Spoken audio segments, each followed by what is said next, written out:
하고 있어요. 이게 6권이거든요. SC의 6권, 봉사의 성장인데, 오늘 저와 여러분이 나눌 것이 뭐냐면, 양육입니다. 주보에 내가 써놨어요. 양육이란 무엇인가? 자, 양육이란 무엇인가?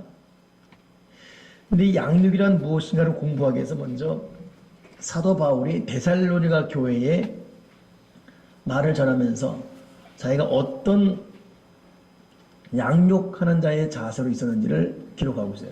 준비됐나요? 네. 아, 예. 용훈 씨 감사합니다. 네. 가장 일찍 와서 이렇게 설교 준비 뒷받침해 주시고 너무 감사합니다. 자, 올려보시고 읽겠습니다. 데살로니가전 2장 7절부터 9절까지. 자, 읽어보겠습니다. 자, 시작.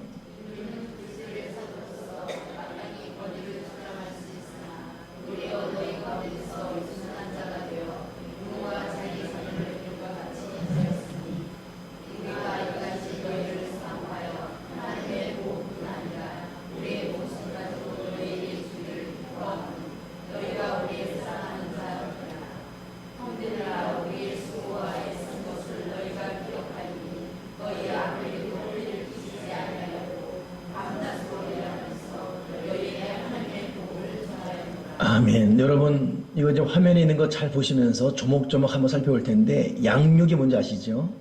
우리는 하나님 안에서 말씀으로 양육받아야 될 사람들인데, 양육을 알기 전에 제가 좀 보니까 여기 다 사역자들이네요. 다 사역자들인데, 양육을 알기 전에 양육하는 양육자의 자세가 어떻게 되는지, 저도 양육자거든요. 저의 자세가 어떻게 되는지, 여러분도 여러분 자세가 어떠해야 되는지 사도 바울이 먼저 양육자 된 사람으로서 저희 고백해 놨어요. 뭐라고 했죠? 그리스도 사도로서 마땅히 나는 권리 주장할 수 있다. 난 당당히 큰 소리 칠 수 있고 야단칠 수 있고 지시할 수 있고 명령할 수 있다. 근데 도리어 너희 가운데서 유순한 자가 되어 유모 엄마가 되어서 자기 자녀를 기른 것 같이 하였으니 우리가 이같이 너희를 사모하여 하나님의 복음뿐만 아니라 우리 목숨까지도 너에게 주기를 기뻐했다. 그러니 이 양육자의 자세가 어떠하죠? 권리주장, 소리 뻑뻑 지르고 분위기 팍 잡고 이게 절대 아니라 뭐라 그랬어요? 유순한 또 유순한 자가 되어 유모같이 했다. 오늘 이 부분을 저도 마음에 새겨야 되고 앞으로 사역자로 쓰임받을 또 누군가를 계속 양육해야 될 여러분도 이런 마음을 꼭 갖는 그런 믿음의 사람이 되기를 바랍니다. 그러니까 양육하는 양육자가 사역자들이 거칠면 안 돼요. 부드럽고 온유하고 온화하고 급하게 성내지 말고 부단히 이해해주고 제가 오늘 2부 예배 설교하고 여러 사람한테 오늘 설교 너무 은혜스럽다고 인사받았어요. 여러분 은혜를 받았습니까? 2부 예배 때? 1부 때는 달라요. 분위기가 느낌이. 2부는 달라요. 받았어요? 아이 좀 그렇게 좀 받았다 그래봐요 좀. 아이고 진짜. 받았습니까? 예, 받았다는 거예요. 여러 사람이에요. 그 읽어보니 했더니 무조건 용서하고 감사주고 너는 별말 다 했잖아요. 그 위로가 되는 거예요. 그랬더니 오늘 대형 사고 중에 하나 뭐냐면 대표기도자 박종석 있어 있잖아요. 자기가 기도모도 몰라서 오늘 저기 앉아있고 여기 부인이 있다가 내가 몇 기도인데 일어나서 가는 거예요. 내가 저 전화로 가는구나. 문 딱 열고 하니까 이러는 거예요. 불을 끄셔서 그냥 이미 나는 상황 판단을 이제 김혜연 목사 통해 들었지요. 오늘 박종성 목사님이 모르고 왔답니다.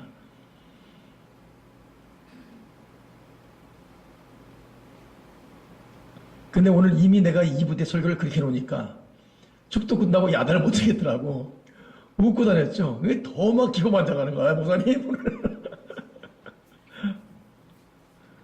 네, 여러분, 교회에서는 모든 것이 용납돼야 됩니다.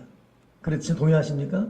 오늘 내가 2부 예배 때 강조했던 거, 교회에서는 모든 실수, 모든 걸 다 용납돼야 된다. 순간 속상할 수 있어요. 그러나 그때뿐이에요. 모든 게 용납해야 된다. 여기는 사랑과 용서와 은혜와 하나됨이 강물같이 흐르는 곳이기 때문에. 동의하십니까? 정말 그리 돼야 되나요? 예? 다 지치고 힘들고 어렵게 왔는데.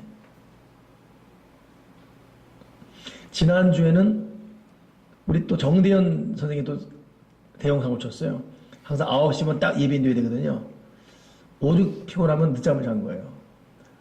얘는 벌써 8시 반에 와서 준비하고 있거든요. 느낌 이상해. 9시 10분 전에 했더니 목사님 지금 출발합니다. 근데 지금 출발하면 늦잖아요. 알았다. 그럼 내가 예배인도 했지요. 예배인도 하는데 들어오는데 찬송도 스스로 눌리는 거죠. 내가 끝나고 불렀어요. 너 사역자 실수할 수 있어. 늦을 수 있고 잠잘 수 있고. 괜찮아. 근데 그랬다고 더 기죽어서 이게 더 문제야. 앞으로는 그래도 당당히 안녕하세요 그러고 더 당당히. 들들이지 말고.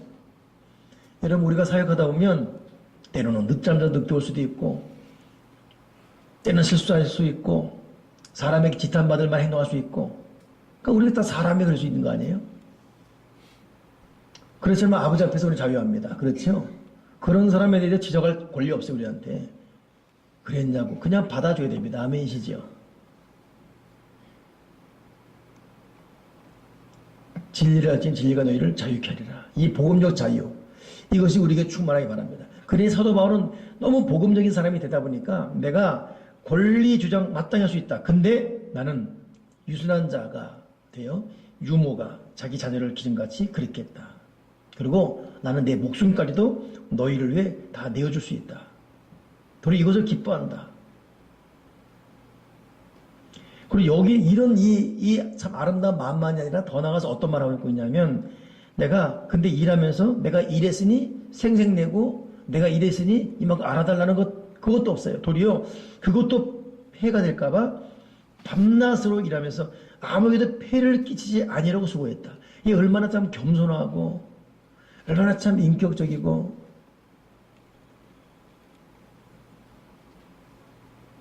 참 우리가 사역하면서 참 무례하지 않고 남 배려하고 신사적인 거 우리 이 대한민국 사람들 성향적으로 그게 안 돼요. 오늘 내가 카페에 있는데 웬 사람이 자전거 타고 다가 넘어진데 바로 그 옆에 차가 지나가서 대형 사고를 벌였어요. 차가 섰지요. 그래서 쓰러진 거예요. 뭐 일어나는 거예요. 그랬더니 방글라데시 두 사람이 가가지고 빠르게 가가지고 일으켜 주는 거예요. 나도 그 앞에서 나와가지고 일으켜 줬죠. 못 일어나요. 술을 떡이 되게 먹어가지고 진짜 근데 계속 페달 밟고 있는 거예요. 이게 되겠냐고 이게. 그러더니 이 방글라데시 사람들이 이렇게 해주고 막 하니까 이 해가 돼가지고 내가 들어보니까 누가 내 체인 끌었어. 어떤 새끼야 이런 것 같아. 체인이 끌어져서 보니까 그래 계속 부르는 거예요. 근데 방글라데시 사람들은 우리나라 사람들 일단 기가 죽고 있잖아요. 이게 참 안타까워요. 희한해요 여러분. 우리나라 사람이 미국 가면 기죽고 있어 그냥 중에. 이 주류사회한테 우리나라 사람 다 기죽고 있습니다.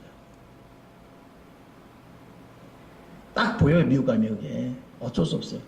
우리가 필리핀, 방글라데시 가면 어깨 힘주고 다닙니다. 그러면 안 돼요 그거.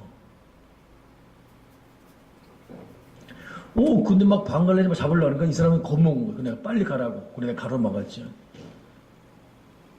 나는 안 쳐다보고 다른 쳐다보고 있고. 무슨 말 하겠죠? 그러니까 내가 그거 볼 때 참 왜 술을 이렇게 먹을까? 왜 이게 술을 떡이 들어 먹을까? 그래도 자전거 타고 가면 또 쓰러지는데 그러고 하는 거예요. 근데 우리나라는 국민성이 이게 참 너무 오래된 습관 같아요. 오래된. 배려가 약하고 무례하고 이런 게. 근데 좀 복음적으로 문화가 오래된 외국 이 사회는 철저한 배려입니다. 그게 누가 말하도 말 끊지 못해요. 한번 끝까지 말아 기다려. 지난번에는 우리 교회 한번 그 캐나다 오는 목사님 네 분 오신 집에서 제가 있었는데 대화하다가 내가 말하는데 그 사람이 뭔 이렇게 나랑 말이 딱 충돌된 거예요. 나도 말하고 그 사람 말하고 다른 사람한테 그 사람 I'm sorry. 우리 같으면 그냥 쫙 나가잖아요. 그러니까 매사가 배려가 있는 거야, 매사가. 남에게 행위 하나 조그만 것도 누가 되지 않게 하기 위해서. 피해가 되지 않기 위해서.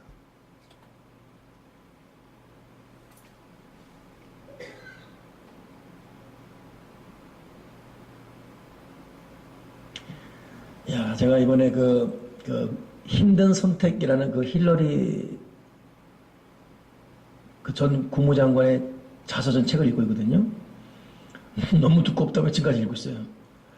근데 여러 내용을 내가 일부러 보는 것이 이 사람들이 여러 가지 뭐 행동 때문에 지탄을 받고 있음에도 불구하고 세계를 참 오랜 동안 제패하고 있고 앞으로도 그럴 수밖에 없는 위치에 있는 이유가 무엇일까 알고 싶은 거예요.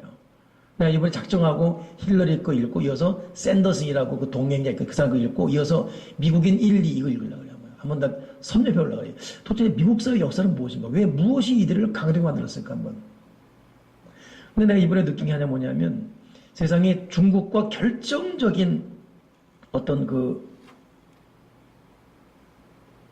하나가 되어서 이게 지금 10년 전 일이지. 이 사람 국무장관 되니까 하나 되어서 큰 일을 할 너무너무 중요한 프로젝트였어요.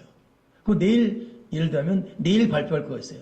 참 일주일 뒤에 발표할 거였어요. 그리고 이 힐러리도 중국으로 넘어가는 그런 시간. 근데 세상에 중국 안에 반정부 인사 하나가 장애인이에요. 근데 이 사람이 발음하다 보니까 중국 정부의 가시가 된 거죠. 근데 자기의 장애인이 불구하고 장애인의 인권을 위해서 여러 가지. 그러다 보니까 중국의 고질적인 비리를 이제 치고 들어가는 말을 하는 거죠. 그러니까 미운 오리털이 되어버린 거예요. 근데 결국 이 사람이 더 큰 얻는 걸 딱 선포하고 중국 안에 있는 미국 대사관에 망명을 한 거예요. 날 받아달라고.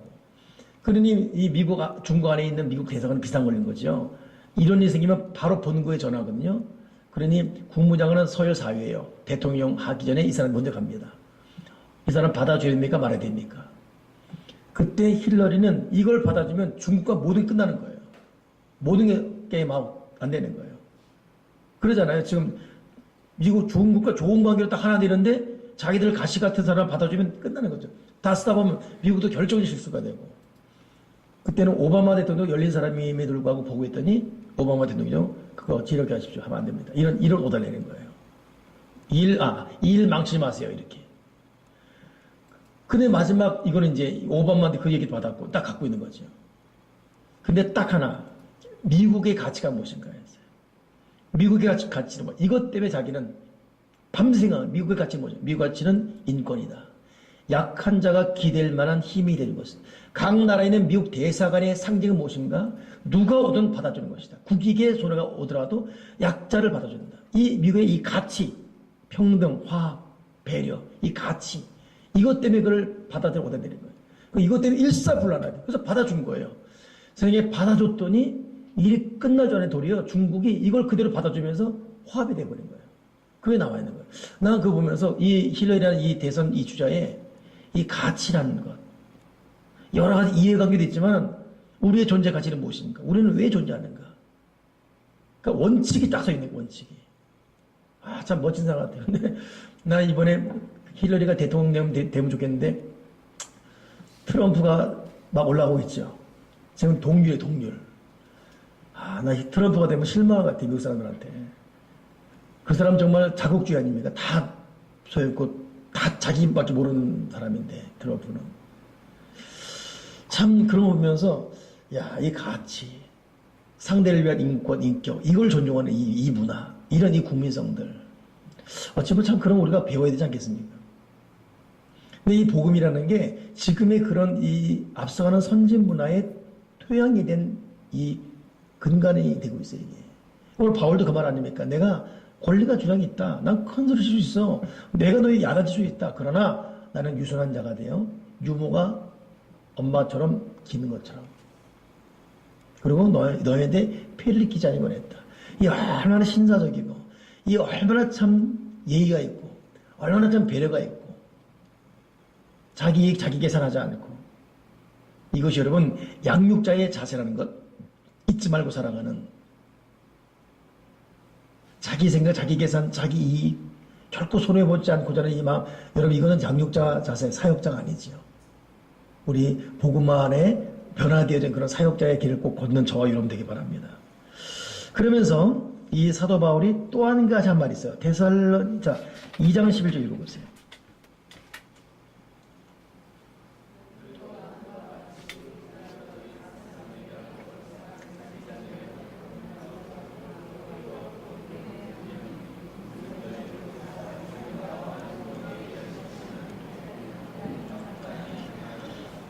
아멘. 사도 바울이 그런 마인드를 가지고 그런 이 참 겸허한 신사적인 배려의 인격적인 양육자의 마음을 가지고 어떻게 양육했냐면 세 가지였어요. 권면했고, 위로했고, 경계했다. 여러분 성경에도 그 말 나와요. 양육자의 세 가지 방법. 권면. 여러분 권면이란 낱말 뜻이 똑바로 안 해? 죽인다 너? 이거겠어요. 권면이. 이해시키고 설득시키고 대화해서 공통분모를 만들어가고 이게 권면의 의미잖아요. 그잖아요. 권면하고 분위기가 이게 여러분 양육과는 저와 여러분의 양육사이 돼야 됩니다. 또 위로하고 이 권면하면 위로하고 얼마나 좋은 말이에요. 근데 헷갈리는 게 그 다음 말이었어요. 여러분 개정에는 위로하고 권면을 위로하고 경계하느니 경계하느니 경계하는 왠지 뭐야 누구를 경계한다는 거야? 지금 이 사람을 경계한다는 거야? 말하면서 너 이렇게 말했는데 오늘 부드럽게 말했다 또 안 되면 너랑 호적한다 이런 걸 말한 것일까? 너는 나랑 끝장이다 이걸 말한 걸까? 경계가 그런 뉘앙스잖아요. 내가 제가 원어를 찾아봤어요. 히브리서 원어를 찾아봤어요. 신약 성경이 히브리어로 해석된 책이거든요. 이렇게 찾아봤어요. 근데 이 경계가 증언으로 돼, 증언. 다시 말하면 권면하고 위로하지만 비유만 마치고 힘들지 그래 괜찮아 이렇게 하면 끝난 것이 아니라 위로하고 권면하면서 하나님 말씀 그대로 액면대로 그대로 딱 말해주는 거. 원칙은 알아야 되니까. 자, 그러니 이 양육자의 자세가 진리를 진리대로 분명히 선포하되 선포하는 방법은 권면하고 또 위로하고. 멋지죠? 이 말 아시겠습니까, 여러분? 예? 근데 우리 이 세 가지가 삼박자가 돼야 되는데, 어느 사람 위로만 해. 근데 계속 위로만 해요.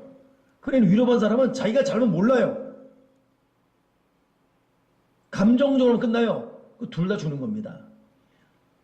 위로가 있어야 되죠. 그 이해시키는 설득시키는 권면이 있어야 돼요. 때로는 권면은 그 사람 입장에서. 그러나 거기에도 분명한 원칙. 자기가 잘못된 건 알면서 위로받고 권면받아야 되잖아요. 이 삼박자가 절묘한 조화를 이루게 하는 것. 이것이 여러분 양육자의 자세입니다. 근데 나가 가만히 볼 때 권면, 위로, 증언.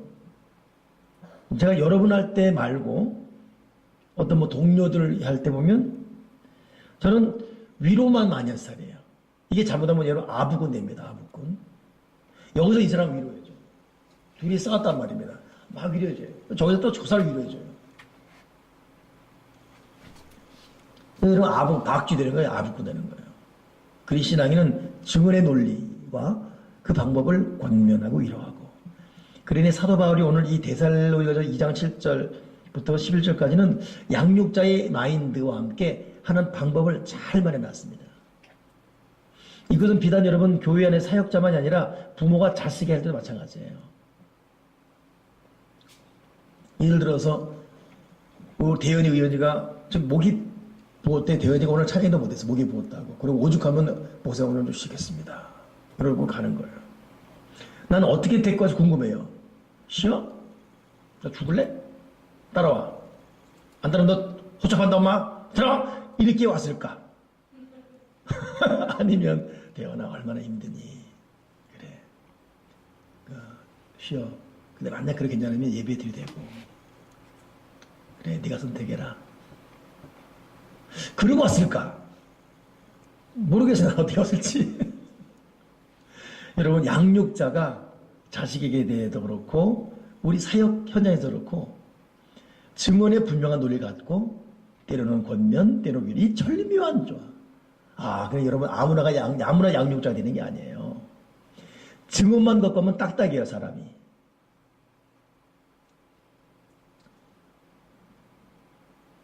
그렇다고 또 위로만 하면 또 다 망칩니다. 진리를 몰라요. 오늘 이 설교 준비하다 보니까 제가 참 권면하고 위로하고 이 증언 이 말하다 보니까 내가 좀 고민됐던, 모르겠어요. 내일 아침에, 저는 항상 아침에 일어나면 그 전날의 것이 정리가 되는데, 내가 좀 오늘 설교 중에 고민되는 것 중에 하나가, 내가 2부 때 그 말 했죠. 이 말을 해야 되나 말아야 되나 하면서 조용 목사님의 새벽 기도 하지 마라. 여러분 어떻게 받아들였어요? 쾌재를 불렀습니까? 야, 됐다. 나 내일부터 새벽 기도 끝. 그렇게 했습니까? 그런 의도 아니죠. 그분, 이 제목 때문에 미국이 아주 순간 술렁거렸어요. 특히 고신지 큰 교회에서는, 뭐야, 이거 강사 잘못 불렀나? 그 사람은 조용기 목사 동생 아니야? 10만 명 모이는 큰 교회, 20교회 목사 아닙니까? 맞다. 근데 어떻게 새벽 기도 이 교회 제목이 될 수 있어? 난리 났었어요. 저는 그걸 직접 걸로 들었습니다. 이번에 그 정광 목사님이 순복음교단 총무거든요. 근데 그 진위는 새벽 기도 열심히 해라. 그러나 그렇지 못한 사람에 대해서 기죽이지 말아라. 그 말이었어요. 멋지죠, 그렇죠? 새벽 기도 열심히 해라. 근데 그렇지 못하는, 평생 그렇게 못한 사람이 있어요, 체질적으로. 새벽에 한 번 나오면 한 달 죽는 사람이 있지 않습니까? 시원해가지고, 목젖 붓고 눈알 튀어나오고 막 이런 사람들. 근데 이런 사람은 끝까지 죄인인 거 자기가 아니야. 그러지 말아야 이거. 그런 의미였어요. 근데 그렇게, 여러분 그렇게 알아들였죠? 아니에요? 그렇게 알아들었길 바랬는데, 아까 가만히 보니까 우리 남성 삼공도지 은혜가 충만해요. 다들 너무 자유한 거예요. 이제는 뭐 여성 삼공도지는 오늘 갔더니 조동호사 안 왔거든요. 그런데 공부할 때 공부 안 한대요. 왜? 오늘 웃기만 할 거래요. 오늘 못에 웃으라서 계속 웃겠다는 거예요. 그러지 말고 답이나 쓰고 좀 해라. 그랬더니 오늘 계속 웃겠다는 거예요. 그럴 때로는 이 어떤 그 증언을 하고 싶어도 증언을 좀 제대로 해석하면 좋은데 자기 입맛대로 해석하면 진위가 바뀌잖아요. 잘못되잖아요. 근데 제가 요즘 이 데살로니가 교회, 고린도 교회, 로마서 교회 공부하면서 얼마나 교회들이 따스함을 추구하는지. 교회 모두 문제 갈등이었어요. 로마 교회, 고린도 교회 다 갈등입니다. 갈등. 교인끼리 싸움이에요. 근데 정말 중요한 사랑. 그리고 빌립보 교회 승리한 이유가 뜨거운 사랑, 이해, 배려. 열심히 하는 사람은 그렇지 못한 사람 이해해주고 받아주고. 그러다 보니까 열심히 하면서도 자기들에 대해서 따스한 마음 품으니까 그러지 못한 사람이 본받을 수밖에 없는 거예요. 이 빌립보 교회. 그러니 결국은 모두 다 잘하는 교회, 빌립보 교회. 아무튼 우리 교회가 갈 길이 참 멀지만 하나씩 하나씩 하나님 기뻐하는 교회를 만들어 가기 바랍니다. 야, 오늘 이 데살로니 2장 7절, 9절, 10절 갖고 괜히 우려하네요. 설교 끝날 시간인데 지금. 마음은 정리하겠습니다. 그렇다면 사도 바울이 이런 양육자의 마음을 갖고 위로, 때로는 권면, 때로는 경계, 즉 증언하면서 양육자의 삶을 살았는데 이렇게 한 이유가 무엇인가? 목표는 무엇인가요? 영적 자녀들에 대한 바울의 목표, 즉 왜 양육을 했는가 사도 바울이. 몇 가지 보겠습니다. 먼저 다시 21절 읽어보세요. 시작.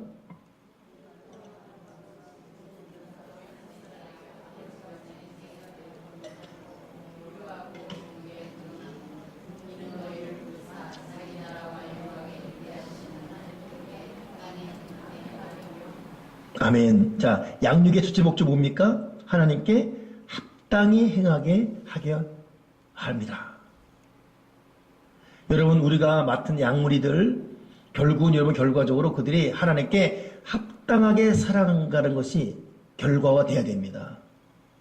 아멘이시죠? 오늘 우리 기도자 기도할 때 우리 목사님이 양무리 양육하게 해달라고 했잖아요. 그러니까 저도 여러분이 보면서 5년, 10년, 15년 이렇게 볼 때 여러분들의 모든 전반의 삶에 변화지는 것, 하나님께 합당하게 행할 때 이것이 제가 승리지.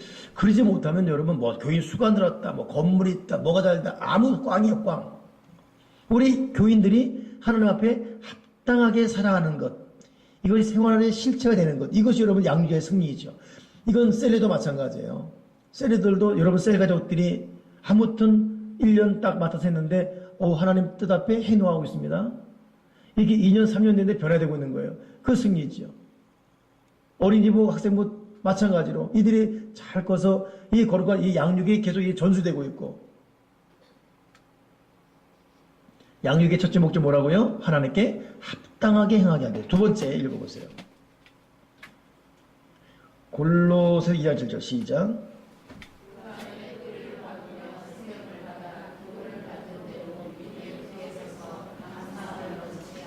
아멘. 두 번째 양육 목표는 뭐냐? 믿음에 굳게 서게 하는 거예요. 그러니 이 말씀 양육 중요합니다. 우리가 믿음에 굳게 서지 못하면 여러분 사람은 살아가면서 수많은 문제를 당합니다. 지금 우리가 여기 앉아있지만 우리 갈급한 문제가 돈 문제 또 자녀 문제 있잖아요. 그거 여러분 해결된다고 우리 속에 근본적으로 기쁨의 행복이 영원히 추구되냐 그렇지 않아요. 그건 그때뿐입니다. 어떠한 하나의 어떤 그 과정적 목표일 뿐이지. 진실로 우리의 행복과 기쁨은 믿음의 깊은 뿌리 내리고 그 믿음의 깊은 뿌리로 인해서 어떠한 형편이 있든지 감사가 넘치게 되는 인생. 이것이 여러분 우리 진짜 행복이고 우리의 추구의 목적이고 이것이 양육의 목적이에요. 믿음에 굳게 서지 못하면 감사 안 돼요. 돈 많다고 감사될 것 같습니까? 감사 안 돼요. 다른 사람보다 앞서가는 집을 사고 있고 직장이 되고 사업 잘 되고 있다. 그런다고 감사될 것 같습니까? 감사 안 돼요. 감사는 믿음에 굳게 설 때만 감사가 넘치게 돼요. 그러니 양육의 두 번째 목적은 믿음에 굳게 서서 감사함을 넘치게 하는 것입니다. 여러분 이것이 얼마나 중요한지. 그래서 우리가 이제 실질적으로 올해 이제 상반기 세일 리더 교육 끝났어요. 이제 다음 주는 어차피 세일 창립주일이기 때문에 세일 가족 모임 없어요. 그렇죠? 맞죠? 예. 그럼 이제 오늘로 끝난 거예요. 끝났고 이제 8월 한 중순 넘어까지 방학 들어갑니다. 한번 요 기간 동안 저도 좀 고민을 많이 기도하려고 그래요. 하고 내가 일찌감치 말씀드렸지만 칼빈 기독교 강요 제가 아주 정독하고 요약한 다음에 다시 한번 시작해야 되겠다. 교도라고 하반기 때 해야 되겠다. 왜냐하면 내가 너무 느끼는 게 말씀 양육해야지만 신앙이들이 믿음의 뿌리를 깊게 들여요. 그래야지만 어디 내놔도 감사가 넘쳐요. 그거 없으면 감사가 넘칠 수가 없어요. 불안해하고 두려워 떨고 돈이 있어도 집이 있어도 남보다 앞서가도 행복하지 않습니다.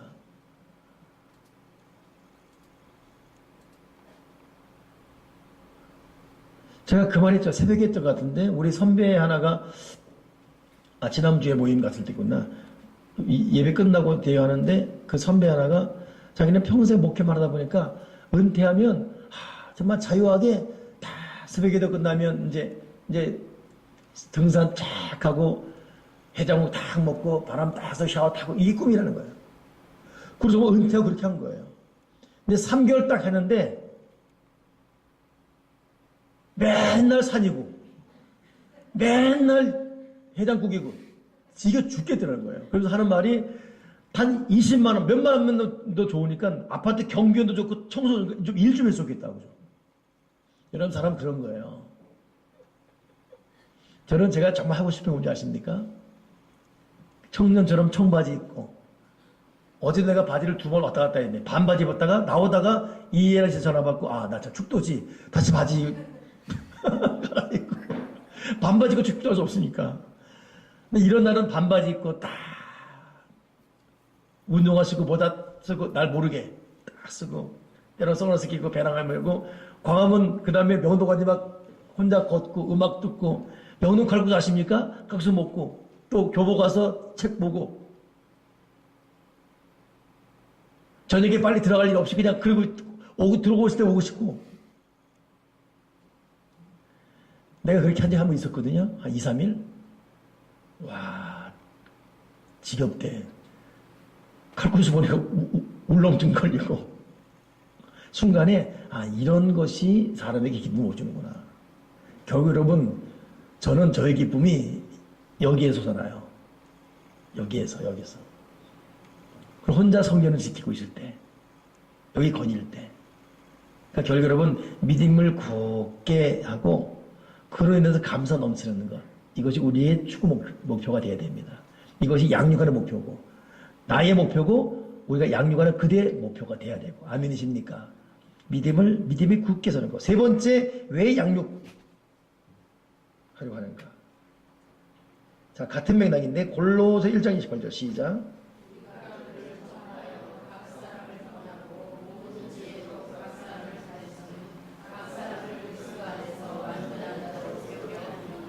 아멘. 그래서 뭐예요? 완전한 자로 세려하심. 하나님에 대해서는 굉장히 높습니다. 우리가 부분적 인생이 아니라 완전한 인생이에요. 하나님 분명합니다. 완전한 인생. 그래서 하나님의 이 참견하심이 얼마나 대단한지 실감나게. 하나님은 우리를 향해서 양보하지 않습니다. 나는 너희가 완전하게 바란다, 내 앞에서. 자, 양육은 네 번째 또 보세요. 읽어보 시작.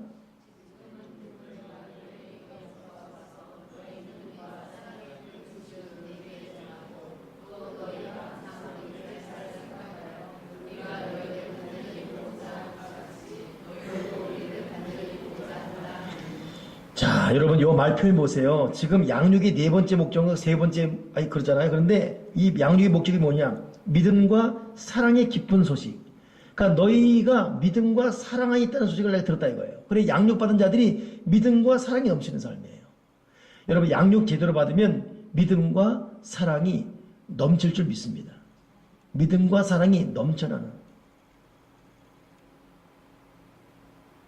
근데 또 더 나아가서 이 믿음과 사랑이 넘치는 것만이 아니라 우리가 너희를 보고 싶어도 너희도 우리를 간절히 보고 싶다고 하니 내가 기쁘다, 그런 말이 있거든요. 그러니 양육자나 피양육자나 하나가 된 거예요. 이게 서로 보고 싶고. 여러분, 결국 여러분 양육자와 피양육자는 하나가 될 줄 믿습니다. 헤어져 있으면 보고 싶어지고. 여러분, 저 참 가끔 못 보면 보고 싶습니까? 보고 싶습니까? 진짜 확 기분 나빠지려고 그러죠. 근데 여러분, 양육의 제대로 결과는 양육자나 피양육자, 구역원들이 남편 때문에 혹은 자녀 때문에 힘들다가도 구역장 생각하면 보고 싶어지는 마음이 있잖아요. 제가 한동안 그 조용기 목사님에게 푹 빠져있어요, 청년 때. 그분이 나를 아는 것도 아니고, 그냥 막 보고 싶어 미치겠는 거예요. 그러니 내가 학교 수업 마치고 본교회는 다음 강남 터미널 했는데 여의도까지 가요. 가는 거예요. 68번 시내버스. 그때 오라 빨리 올라, 10,000원 버스 올라타세요. 이거 타고 가는 거예요. 가면 보면 대머리 확 가진 사람이 앉아있어요. 그것만 봐도 막 은혜가 되는 거예요. 한 주간을 살아갈 막 용기가 돼. 내가 속으로 아니, 저분이 나한테 돈 준 것도 아니고 밥 준 것도 아니고 날 아는 것도 아니고. 난 그래서 돈으로만 연결되어지고 세상적인 방법으로 연결되어지고 술로 연결되어진 것은 다 꽝입니다. 근데 은혜로 연결된 것은 누구도 못 끊어요. 기도로 섬겨주고 눈물로 섬겨주고 말씀으로 섬겨주는 가운데 연결된 거 누구도 못 끊어요. 이거. 그래서 여러분, 결국은 진리가 이깁니다. 주님의 진실이 이기는 거예요. 지금 나랑 무슨 관계가 소원하다 그거 신경 쓰지 마세요. 우리가 정말 하나님 앞에 바로 서 있고 양육자의 심정이 있다면 결국은 여러분 진리가 승리합니다. 이 여러분 정을 못 끊어요. 내가 의원한테 아무리 돈을 주고 이 총경 그러고 막 해봤자 내가 저 사람 의원이와 한명사 붙으면 어떻게 끼어들어가겠어요? 그렇죠? 못 들어가요. 내가 아무리 잘해봤자. 오늘 이 양육 사도 바울은 너희의 믿음과 사랑이 들린다. 내가 기쁘다. 근데 너희들도 나만큼이나 내가 보고 싶다면서 고맙다. 얼마나 결국 여러분 우리의 양육의 목표는 너와 내가 하나가 되는 겁니다. 하나가 되는 거. 아멘이시죠? 자, 또 하나 요한 3서 4장 제가 개인적으로 참 제일 좋아하는 건데 한 읽어보세요. 시작.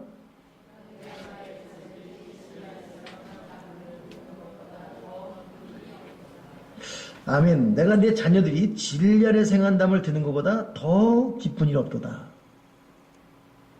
저는 이거 어느 부분 정도 제가 충분히 이해됩니다. 내가 우리 교우들이 믿음 안에 있고 참 이제 왜 이런데 말이지만 뭐 예배도 잘 안 드리고 뭐 그런데 목사 뭐 생일이었다 뭐 했다 이 선물 사오잖아요. 고맙지요. 근데도 보면서 마음에 아픔이 있어요. 이거보다 더 중요한 게 아무개 씨 정말 신실히 예수 믿는 거고 한번 얼굴 더 보는 거 교회에서 이건데 이러니 그 참 마음에 전부고 여러분 꼭 그런 말 하는 사람 있어요? 목사님 죄송해요. 돈이 하나 드리지도 못하고 어떨 때 같이 있어 보면 우리 다 모아봤자 10만 원도 안 돼요. 다들 없으니까. 근데 그런 사람이 있다 할지라도 다 진리 안에 가요. 진리 안에. 교회 안에 있고 진리 안에 있고 이 위로는 여러분 이거 여러분들 양육자가 오늘 이렇게 말이 이렇게 잘 안 나고 내가 힘이 드네. 양육자가 대볼 때만 느끼는 기분입니다. 내가 내 자녀들이 진리 안에 간다는 것을 듣는 것보다 더 기쁨이 없도다. 그러니까 여러분 우리끼리 그만하면 여기 있는 사람 특별히 우리끼리 그만하지 맙시다. 목사님 죄송해요. 목사님 변명해드리지 못하고 해준 것도 없고 죄송해요. 그런 말 하지 마십시오. 알겠죠? 우리가 내 자녀들이 진리 안에 행한다 하는 거 듣는 것보다 더 즐겁다. 내가 지난번에 이해란 지사님 머리 깎아주고 그걸 즉시 찍어가지고 홈페이지 올렸거든요. 나도 대단해요. 뒤통수 다 올려놨어요. 보셨습니까? 네? 그러니까 어이가 없는지 이해란 지사님 목사님 크게 놓은 목사님하고 혀를 차는 거예요. 나는 머리 깎으면서 이야 진짜 간지럽대. 이게 안 되니까 내가 봐서 표정을 이해하세요.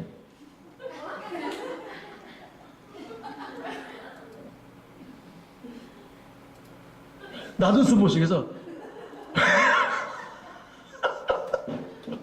근데 여러분 그 기쁨 아십니까?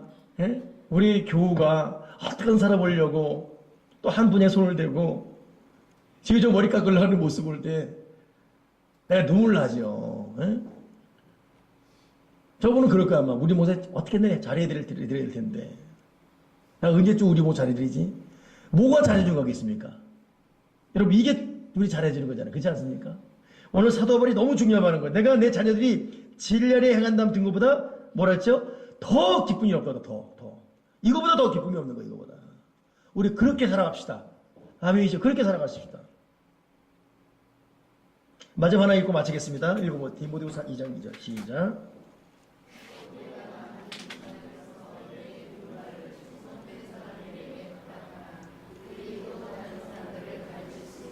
자, 양육하는 마지막 목표 뭡니까? 그 사람을 또 양육자로 만드는 거예요. 제가 요즘 그런 갈등이 있어요. 우리 셀리들이 참 잘해요. 근데 보니까 잘하는데 계속 이렇게 가면 셀리더들하고만 내가 목회하는 게 돼요. 셀가족들은 영원한 셀가족이에요, 그냥. 그래서 내가 내년에 셀리더들을 다 아웃시키고 셀가족들 중에 하나 뽑아서 셀리더 해야 되겠다 했거든요. 그러면 1년간 교회가 난리 날 것 같아. 밥도 못 먹고 개판 될 것 같아. 이러려니 이래도 안 되고 저를 결국 여러분 제일 좋은 방법은 우리 배웠잖아요. 배가번식. 여러분이 키워서 여러분이 띄워줘야 돼요.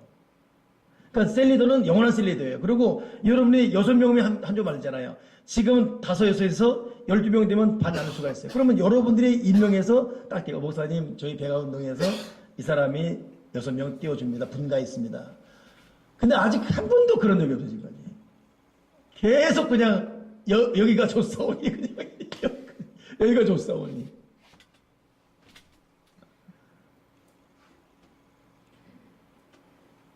우리가 거창한 목표 있었는데 무슨 백업에서 가면 금반이 더 주고 이름도 까먹었네. 그게 여러 가지 뭐죠? 뭐 되면 이스라엘 성지순례 가고 별 이렇게 다 썼는데 그리고 100년 넘어갔는데 우리 100년 넘어갔는데 100년 동안.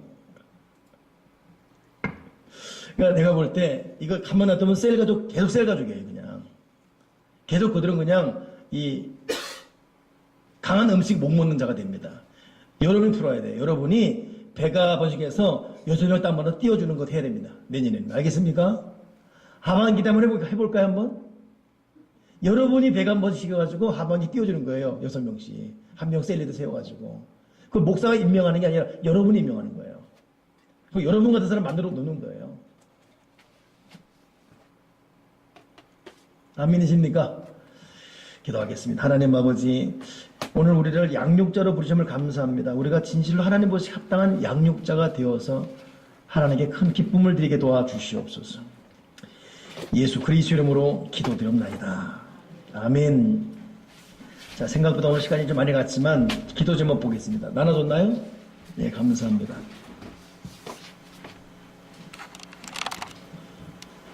뭐야, 어디 가요?